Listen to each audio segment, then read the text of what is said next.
Tofa, dirgaji, ana wata ga wata a cikin shirin fim ɗin nan mai dogon zango wanda aka yi wa lakabi da wata shida. Shi dai shahararren wannan fim mai dogon zango mai suna wata shida ya zo da wasu abubuwa mabambanta biyo bayan dogon hutun da aka tafi a wannan lokaci fim ɗin ya sake zage dantse ko mu ce ya sake zuwa da wani sabon salo na nishaɗantarwa, ilimantarwa game da faɗakarwa a gefe guda. Kamar yadda wannan fim mai dogon zango wanda aka yi wa lakabi da wata shida ya shafe wasu ɓangarorrika daban-daban wanda al'umma da dama suke yabawa akan wannan fim mai dogon zango wanda aka bai wa suna wata shida. Kamar yadda idan mabiya kallon shirin fim ɗin nan mai dogon zango ne ku, to ku kasance a wannan tasha mai albarka domin kuwa za ku sha mamaki, za ku ga abubuwan mamaki da abubuwan ban ta'ajibi a cikin wannan fim mai dogon zango sannan kuma zai nishaɗantar da ku, zai ƙayatar da ku a wannan lokaci. Amma kafin jin wannan yana da kyau idan yanzu ne farkon shigowarku cikin wannan channel namu mai albarka,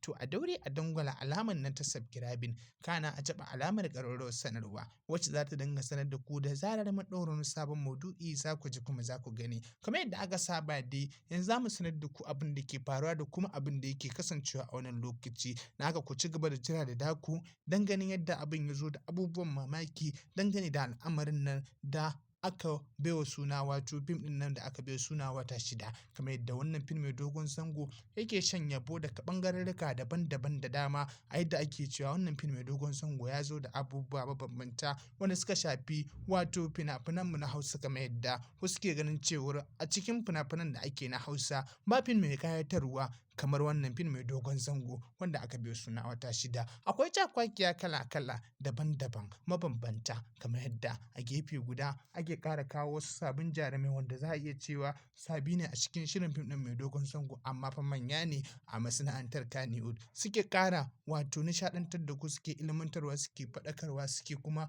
nusarwa a gefe guda. Kamar yadda wannan fim mai dogon zango yake ƙara samun yabo daga sassa daban-daban a faɗin ƙasashen da suka kasance maƙotan Najeriya ba ma iya Najeriya kaɗai ba. Wannan fim mai dogon zango dai ana samun yabo ne dangane da al'amarin da ake ɗauka a wannan lokaci wato maudu'in da ya shafi fina-finan da suka kasance fina-finai wanda suka kasance su ne on top a wannan lokaci. Yana ɗaya daga cikin fina-finai 10 da ake yabawa wanda suka kasance suna nusarwa, suna ilmantarwa, kana da faɗakarwa a wannan lokaci. Kamar yadda wannan fim mai dogon zango wanda aka baiwa suna wata shida ya ƙara zuwa da wasu abubuwa mabambanta dangane da al'amarin da yake faruwa a cikin fim ɗin mai dogon zango da cakwakiyar da take kasancewa game da tashin-tashina da abubuwa mabambanta wanda za su nishaɗantar, su ilmantar, su faɗakar a gefe guda. A wani lokaci muke ƙara sanar da ku cewa wannan shirin fim mai dogon zango bayan hutun da aka tafi wato nesa ta zo kusa domin ko wannan fim mai dogon zango